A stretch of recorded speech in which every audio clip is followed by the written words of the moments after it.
거기를 갔다가 개츠비를 만나요. 개츠비가 매일 밤 이렇게 화려하게 파티를 여는 이유를 듣게 되는데, 네, 진서님, 저희 저번 시간에는 네? 위대한 개츠비를 집필한 스콧 피츠제럴드의 삶을 한번 살펴봤잖아요. 네.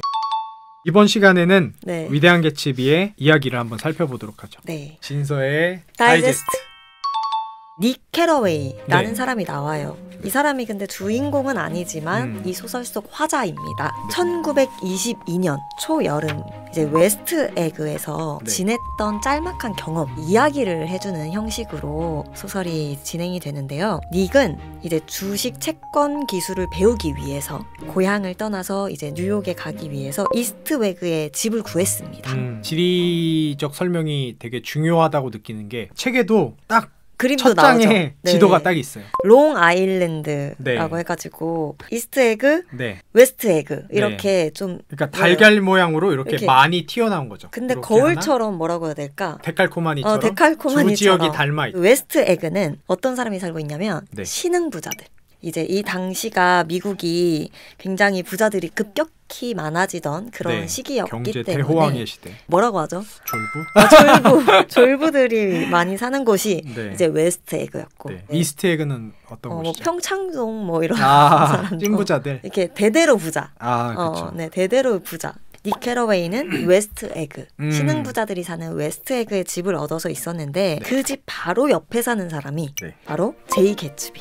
였어요. 개츠비는 다들 아시겠지만 롱 아일랜드 그 대저택에서 매일 밤 호화로운 파티를 여는 그런 엄청난 부자. 남자죠. 네, 엄청난 부자였는데, 근데 닉 캐러웨이가 독자분들이 오해할 수 있는 게, 개츠비 같은 부자라서 그 동네에 사는 게 아니라 개츠비의 대저택 옆에 딸린 오두막 같은 집에서 살잖아요. 되게 작은. 근데 이제 매일 밤 파티를 열긴 여는데 정작 파티의 주최자가 모습을 드러내지 않았기 때문에 그쵸. 사람들 사이에서는 이제 이 개츠비에 대한 재산이 어디서 났는지, 막 갱스터다, 뭐 밀매업을 했다, 과거가 이런 루머들이 막 생산이 되고 있었어요. 그 와중에 이제 이스트에그에 사는 톰 뷰캐넌, 그 사람의 부인이자 닉의 사촌이었어요. 친척이 누구죠? 데이지였습니다. 진서님의 워너비 데이지.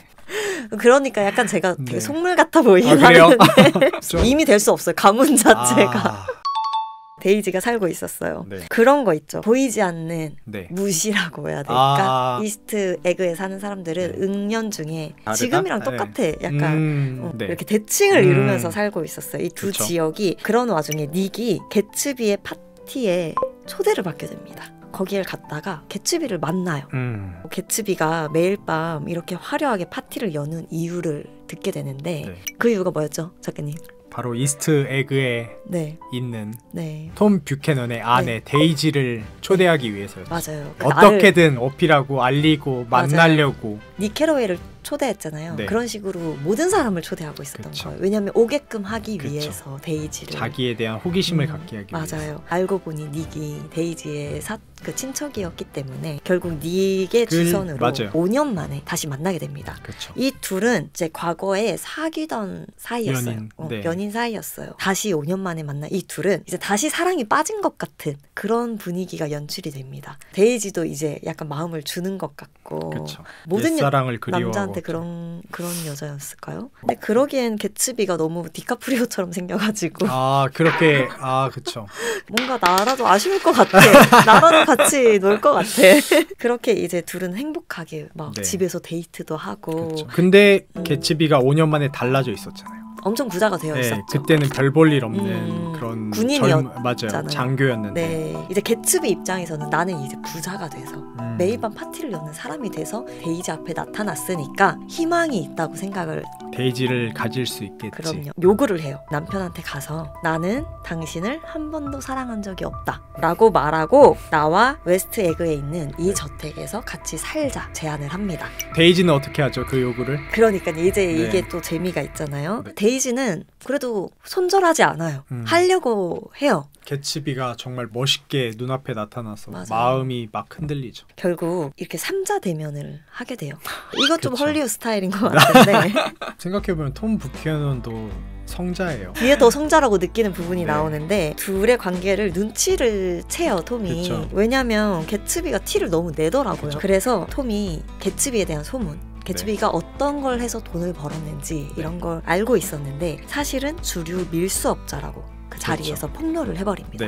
아 근데 여기서 이제 데이지가 흔들리는 모습을 보여줘요. 자신과 급이 다르다는 걸 어떻게 딱 이스트에그랑 웨스트에그가 이렇게 대칭점처럼 있는데 이스트에그에 사는 톰 뷰캐넌 못지않게 완전 최고 재벌처럼 살았잖아요. 맞아요. 출신이 다르다는 걸 딱 보여준 거죠. 완전히 부자의 삶이 어릴 때부터 익숙한 그런 모습들이 톰 뷰캐넌이 보여준다면 이제 개츠비는 이제 그냥 원래 부자였던 느낌이 아니라 영끌해서 그래서 톰 뷰캐넌이 자신 있는 이유가 있었어요. 밀수업자다. 부당하게 재산 저렇게 한 거고 언제 망할지도 모르는 애인 거다. 이런 식으로 막 폭로를 해버리니까 위기에 몰렸잖아요. 개츠비가. 그러니까 개츠비가 데이지를 몰아붙여요. 빨리 톰한테 더 이상 그를 사랑하지 않는다고 말하고 그 시간을 잊고 나한테 돌아와. 막 이런 식으로 몰아붙이기 시작한 거예요. 그래서 데이지가 난 데이지의 행동이 이해가 되기도 해. 그 상황을 즐겼던 것 같기도 하고. 그런가? 너무 몰아붙이니까 부담스러워해요. 부담스러워하면서 너무 많은 걸 요구하지 말라고 약간 이제 거절을 해요. 데이지의 마음이 개츠비한테서 멀어졌다는 걸 느낀 톰 뷰캐넌이 차를 둘이 같이 타고 와라 이렇게 하면서 자신이 있으니까 부인을 내연남에게 맡겨요. 또 집에 돌아오는 길에 따로 너희들이 작별 인사하듯이 하고 와라. 작가가 톰 뷰캐넌이 이렇게 너그러울 수 있는 건 뼛속까지 부자기 때문이라는 그 인식이 있었던 것 같기도 하고 그리고 심지어 데이지한테도 잘해요. 그렇죠.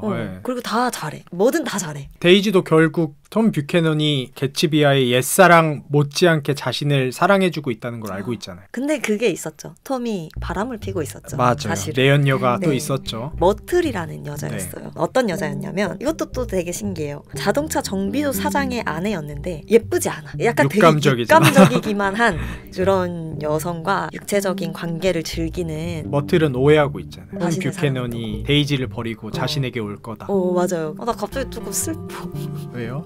개츠비랑 머틀이랑 너무 슬퍼. 근데 스코피츠 제럴드가 이 사랑의 방향성을 부로 향하게 그려놓은 것 같아요. 그러네요. 바람을 핀 이 머틀이라는 여자가 있었는데 데이지가 이제 개츠비랑 같이 차를 타고 집에 돌아가던 그 시각에 정비소 사장 윌슨이 아내가 바람을 폈다는 사실을 알게 돼요. 반쯤 미친 상태여서 그 부인을 이제 막 폭행? 못 가게 말리고 그래서 머틀과 말다툼을 하다가 이제 머틀이 멀리서 달려오는 그 노란 차가 차까지 빌려줬어. 심지어. 그렇죠. 그러네요. 개츠비한테 자기 차를 내줬잖아요. 와 진짜 뭐야 대인배요. 여유가 있죠.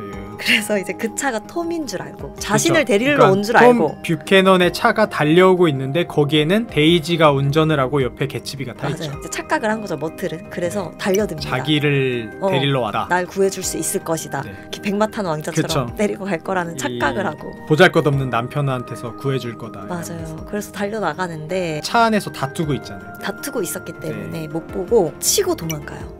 그쵸. 땡손이를 하게 앞에 되죠. 있는지도 모르고 그냥 맞아요. 쳐버리죠. 땡손이를 한 것까진 상관이 없는데 머틀이 그것 때문에 죽어요. 즉사를 해버립니다. 근데 거기서 그 간판이 지켜보고 있지 않았나요? 개츠비가 데이지를 갖기 위해 분투할 때마다 그 장면이 안과 의사의 눈이 박힌 그 광고판이 계속 묘사가 되죠. 땡손이의 사건을 지켜보고 있었죠. 누군가. 머틀이 죽었다는 사실을 알고 그 남편이 톰 뷰캐넌을 죽이려고 하지만 차가 노란색만 봐가지고 그 노란색 차를 이제 찾아다녔는데 이제 개츠비 집에 있다는 걸 알게 되고 정신이 나간 윌슨이 총을 가지고 개츠비의 집으로 자신의 아내를 친 차가 거기에 있으니까 맞아요. 개츠비를 총으로 쏴 죽여요.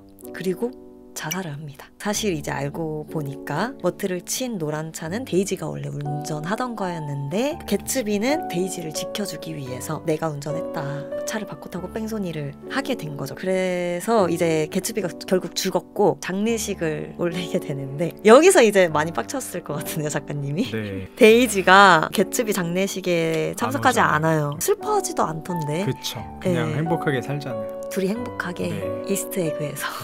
데이지는 속물적인 여자였던 것 같아. 개츠비의 화려함만 끌렸던 거지. 맞아요. 개츠비가 장교였을 때는 안 좋아했잖아. 피츠제럴드의 일생이 살짝 녹아있죠. 지네브라킹한테 버림받아서 군인이 되잖아요. 그런 스토리가 약간 엮여 있는 것 같은데 장례식에는 딱 2명이 오는데 그 파티에 수많은 뉴욕의 사람들이 아무도 안 오잖아요.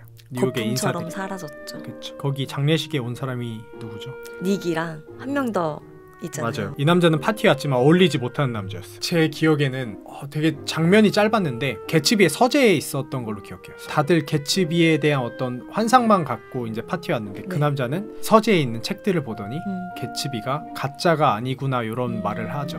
닉처럼 개츠비의 장례식에 어떤 직접적으로 온 건 아닌데 멀찌감치 떨어져서 개츠비를 추모를 하죠. 어떻게 보면 장례식에는 한 명이 온 건데 개츠비의 진짜 모습을 알아본 그 사내도 같이 온 거죠. 개츠비의 겉의 화려함이 아니라 그 내면에 알았던 사람만 장례식에 왔던 거죠. 맞아요. 여기까지입니다.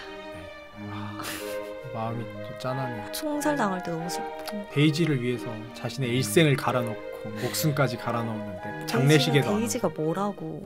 그러면 저희 소설 이야기를 나눴으니까 소설에 대해 이야기를 나눠보죠. 좋습니다. 네.